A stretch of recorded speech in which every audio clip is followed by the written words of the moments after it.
ধন্যবাদ আপনাকে। এটাই প্রশ্ন? আচ্ছা বসেন, যান। ওনার প্রশ্নটা হলো, অনেকেই বলেন কাল কিয়ামতের ময়দানে আল্লাহর ওলিদের সুপারিশ করার কোনো ক্ষমতা থাকবে না, এটা কি কোরআন হাদিস সম্মত কিনা?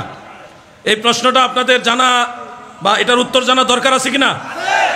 তাহলে আমি কোরআন থেকে সরাসরি এটার উত্তর দিয়ে দিই। যারা ওলি আল্লাহ তাদের উদ্দেশ্যে আলোচনাটা, যারা ভণ্ড তাদের উদ্দেশ্যে না। ভণ্ডের পরিচয় সে ভণ্ড, ভণ্ড কখনো ওলি আল্লাহ হতে পারে না। যারা সত্যিকারে আল্লাহর ওলি তাদের ব্যাপারে 2টা বা 3টা আয়াত আপনারা শুনুন। 1 নম্বরে সূরা ইউনুস আয়াত নম্বর 62, 63, 64, 3টা আয়াত খুব মনোযোগ দিয়ে শুনবেন। সেখানে মহান আল্লাহ তাআলা ইরশাদ করেন, বিসমিল্লাহির রহমানির রহিম, আলা ইন্না আউলিয়া আল্লাহি লা খাউফুন আলাইহিম ওয়া লা হুম ইয়াহজানুন। এই হলো প্রথম আয়াত। অর্থ হলো সাবধান, নিশ্চয়ই আল্লাহর বন্ধুগণের অর্থাৎ আল্লাহর ওলিগণের লা খাউফুন আলাইহিম তাদের কোনো ভয় নাই, ভয় থাকবে না, ওয়ালা হুম ইয়াহজানুন এবং তারা চিন্তিত হবে না। আল্লাহর ওলিদের ভয়ও নাই, চিন্তাও নাই। এরপরের আয়াত, আল্লাযীনা আমানু ওয়া কানু ইয়াত্তাকুন, যারা ঈমান এনেছে এবং আল্লাহকে ভয় করে। আল্লাহর ওলিদের ব্যাপারে এটা আল্লাহ বললেন। এরপরে লাহুমুল বুশরা ফিল হায়াতিদ দুনিয়া ওয়া ফিল আখিরা ইলা আখির। অর্থ হলো লাহুমুল বুশরা, তাদের জন্য সুসংবাদ। কি সংবাদ? শুভ সংবাদ বা সুসংবাদ। কোন জায়গায়? ফিদ দুনিয়া ওয়া ফিল আখিরা, দুনিয়া এবং আখিরাতে তাদের জন্য সুসংবাদ। তার মানে আল্লাহর ওলিদের সম্পর্কে কোরআনের এই 3টা আয়াত থেকে আমরা জানলাম আল্লাহর ওলিদের ভয়ও নাই, চিন্তাও নাই, দুনিয়া আখিরাতে তাদের জন্য সুসংবাদ। এবার আরেকটা আয়াত আপনারা খেয়াল করেন, এটা সূরা মারইয়ামের মধ্যে এবং সূরা যুখরুফ, 2টা সূরার মধ্যে 86 এবং 87 নম্বর আয়াত।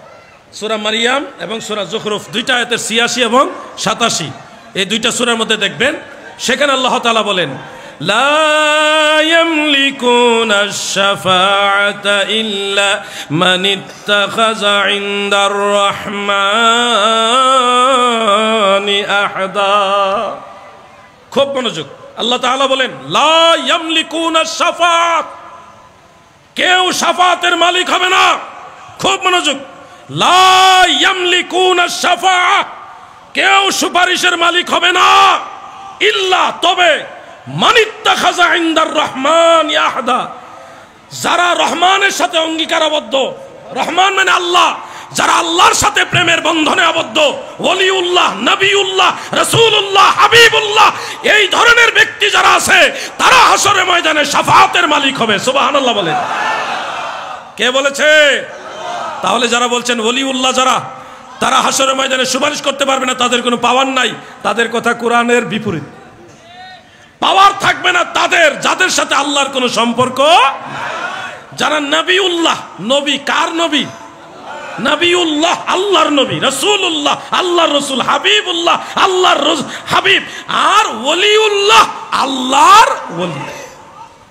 বিষয়টা বুঝতে হবে। হাদিসের জগতে যদি যান, আমি হাদিসে ঢুকছি না, শুধু এটুকু বলি আল্লাহর ওলির মর্যাদা তো অনেক ঊর্ধ্বে। শুধু আলেম যারা, আলেম মুত্তাকি আলেম, যেমন হুজুর আছেন, আল্লাহ যদি হুজুরকে মাফ করে দেন হাশরের ময়দানে, আল্লাহ তাআলা যদি হুজুরকে মাফ করে দেন শুধু, তখন ওনাকে জান্নাতে দেওয়ার সময় ইউকালু লিল আলিম, আলেমকে আল্লাহ তাআলা বলবেন ইশফা, সুপারিশ করো, ফি তালামিজিকা, তোমার শিষ্য যারা, অনুসারী যারা, তাদেরকে সুপারিশ করো। যদিও তাদের সংখ্যা আসমানের তারার সম্মানও হয়, তাদেরকে সুপারিশ করে আমার কাছ থেকে জান্নাতে নিয়ে যাও। আল্লাহর ওলির কথা বলছি না, আলেমদের কথা বলছি। ওটা আমি সাধারণ একজন আলেমের কথা বলতেছি। আরো যদি আমি আলোচনা ধরি, একটার পর একটা বলি, তাহলে বুঝেন এটা কত লম্বা সাবজেক্ট হবে। শুধু এটুকু বলছি, আল্লাহর ওলিদের মর্যাদা কত বড়। একজন আলেমকে যদি আল্লাহ সম্মান দেয়, তাহলে আমাদের কি লাভ না লস? জোরে কোন?